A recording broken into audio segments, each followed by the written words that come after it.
ISIS terrorists are plotting kidnappings and suicide attacks in Europe after the group lost the last of its territory in Syria, it is claimed.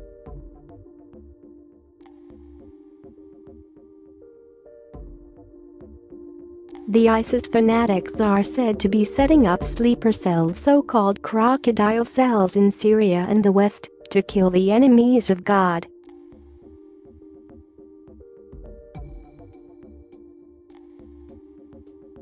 According to letters written by the jihadists, ISIS is aiming to recruit as many suicide bomber brothers as possible and gather an arsenal of weapons.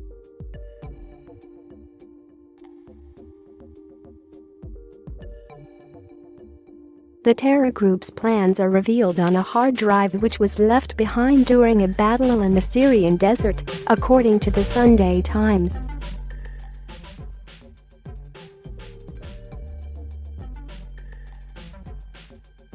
ISIS was pushed out of its last holdout along the Euphrates River yesterday, but the whereabouts of its leader remain unknown.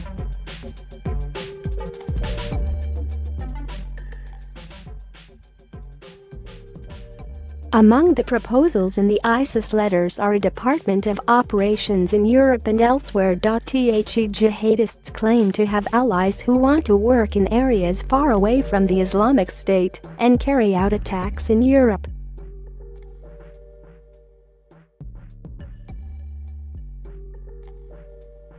One letter to an ISIS leader reportedly reads, "Every person who forms a threat to the Islamic State of to our caliph for his deputy, you only need to send us his photo, the place he lives and his number."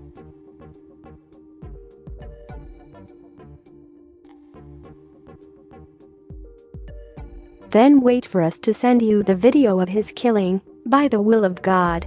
Practical planning is said to include providing suicide bombers and vehicles for kidnappings and reconnaissance.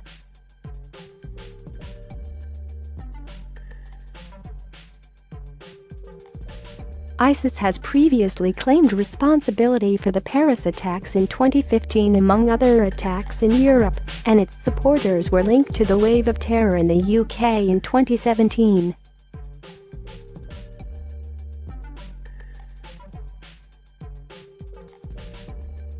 Security chiefs in Europe and the US have warned that ISIS remains a threat, despite losing its grip on the last of its territory in Syria.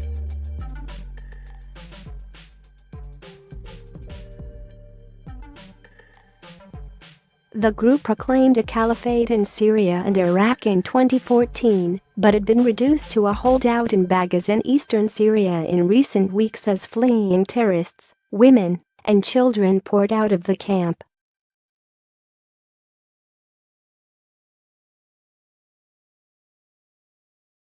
Yesterday, the US-backed Syrian Democratic Forces declared a total elimination in Baghouz after flushing out the last ISIS fanatics.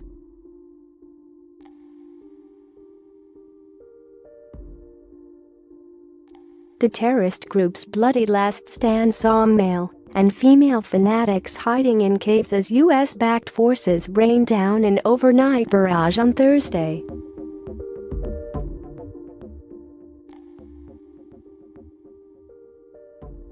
But experts and politicians warned that ISIS would remain an enormous threat. Dr. Karen von Hippel, the former chief of staff to the special presidential envoy for the global coalition to counter Islamic State, said the fall of the group was an important milestone.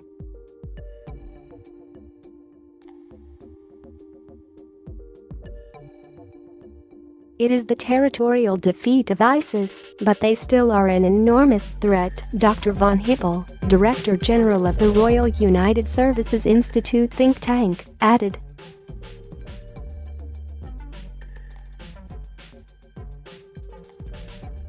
Many thousands of them will remain in Iraq and Syria, and they will go underground. They will conduct asymmetric attacks. They are already doing so in both countries.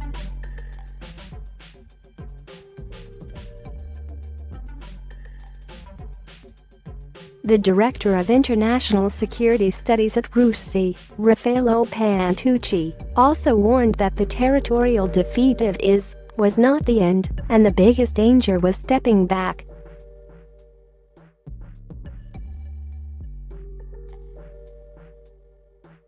I think the danger is that we end up doing what happened in Iraq in 2009. We just kind of left the whole place to its own devices," he said.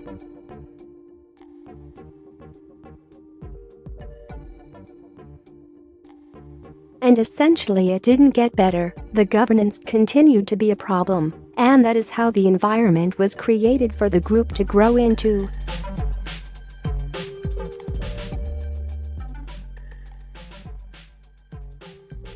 The world's most wanted man, Abu Bakr al-Baghdadi, who declared himself the tyrant of the regime in 2014, was apparently not among the last ISIS holdouts in Baghdad.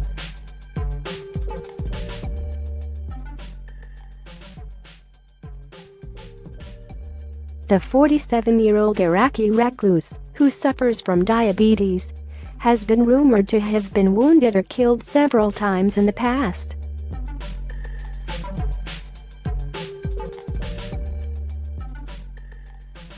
But his whereabouts have never been confirmed, and a $25 million price remains for his scalp. Nicknamed the Ghost, he has not appeared in public since he delivered a sermon at Mosul's famed Al-Nuri Mosque in 2014, declaring himself caliph.